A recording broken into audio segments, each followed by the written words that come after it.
Tonight is Shevii shel Pesach, the 7th day of Pesach, when Klal Yisrael had escaped Mitzrayim on the first day, and now 7 days later, they found themselves in front of the sea. The Mitzrayim were behind them, chasing them, wanting to kill them. And they were stuck between a sea and a hard place. The question is though, why did they end up by the emess? And as we know, they didn't have to go that way. They didn't even cross the sea to get to the other side, they came out on the same side. But Hashem told them, stop going, go back. Go back to the emess, so that Paro should run after you. And then, Kriyas Yamsuf happened. So why did Hashem tell them to go back? Why did they have to go back and be chased by the Mitzrayim again? This Forum explained that when the Tzadok Mitzrayim happens, we ran away from Mitzrayim. So we might have been out of Mitzrayim, but Mitzrayim wasn't out of us. Mitzrayim still existed. They still wanted us. They still felt that we were theirs. And that's what happens every time when we have a Yetzias Mitzrayim in our life and we decide to change and improve our life. What happens is, shortly after, we find ourselves being chased and being put in a situation where we might start regretting ever having left. Like some Yidden in Mitzrayim, by Kriyas Yamsuf, says there was different levels of groups of Yidden. Some Yidden said, why do we ever leave Mitzrayim? I told you in the first place, what's the point of leaving Mitzrayim? We know we got our lives, we're secure here, at least we're alive. We got out to the Mizbar, to the desert, we don't know what's going to be there. And they told Moshe Rabbeinu, I hate to say I told you so, look what happened, look what situation we're in. Why should we leave? What did Hashem tell Moshe Rabbeinu? Isyatzvu re'u Yeshuas Hashem. Just stand and wait and see the Yeshua of Hashem coming. Salvation is going to come. And the whole night, the Mitzrayim were trying to get closer. They were shooting arrows. They were hearing the sound of war, tank fire and bombs coming through their way. But Yidden knew that Hashem was going to help them.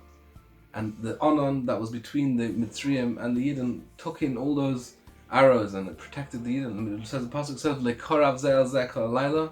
The Mitzrayim couldn't get close. Hashem made them not be able to get close to the Yidden. And what were the Yidden doing that whole night when they were hearing all the Mitzrayim trying to kill them?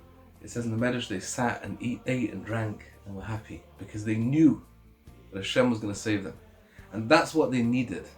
Because after we leave Mitzrayim, we haven't fully left because we're not really sure. We know the Yidden of Mitzrayim knew they had 400 years, 430 years even, to be in Mitzrayim. And suddenly after 210 years comes Moshe Rabbeinu and says, we're going now. But they knew they could stay. Potentially they could have stayed. They had their lives figured out in Mitzrayim. We know that Mitzrayim could work for us.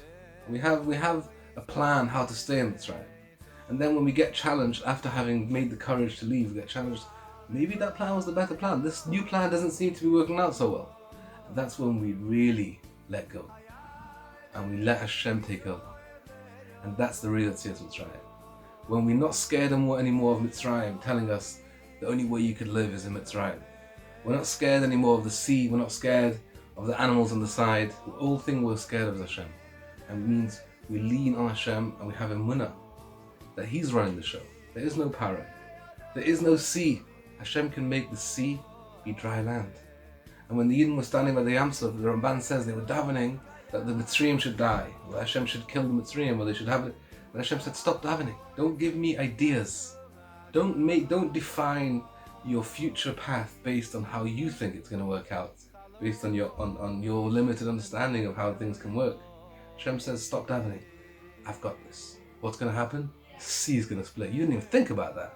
You didn't think to daven the sea should split. You were saying, this thing should get out of the way. That problem don't daven. Just wait for Hashem with Emunah to really know what he can do. And He can do anything we can't even imagine. And that's what Kriyas Yamsuf was, the time when we realized that we're not in Mitzrayim anymore. We don't need to figure it out. Well, now we've left Mitzrayim, we have Hashem. And then, Vayaminu b'Hashem u'Moshe Avdei. They felt the Emunah, they knew it was true. They saw the Yeshua, they saw that Hashem comes through for us. If we only just wait a little bit. They had to wait the whole night, and it was scary. They could have been real scared, and some of them were. But they knew, if we know that Hashem is with us, than even Mitzrayim standing behind us the whole night trying to kill us. We just wait and have Emunah, Hashem will come through. Because Ra and Klippa eventually dies down, we just gotta wait. It's a time game. We gotta get through it and really rely on Hashem. Hashem always comes through. So we should be zeicher b'ez Hashem to mamash feel the Geula, the complete Geula. We're going out Mitzrayim for real now. 7 days after almost a whole week of Tzfas Omer, we've been eating matzah. We're ready to actually leave Mitzrayim for real on the level of Kriyas Yamsuf.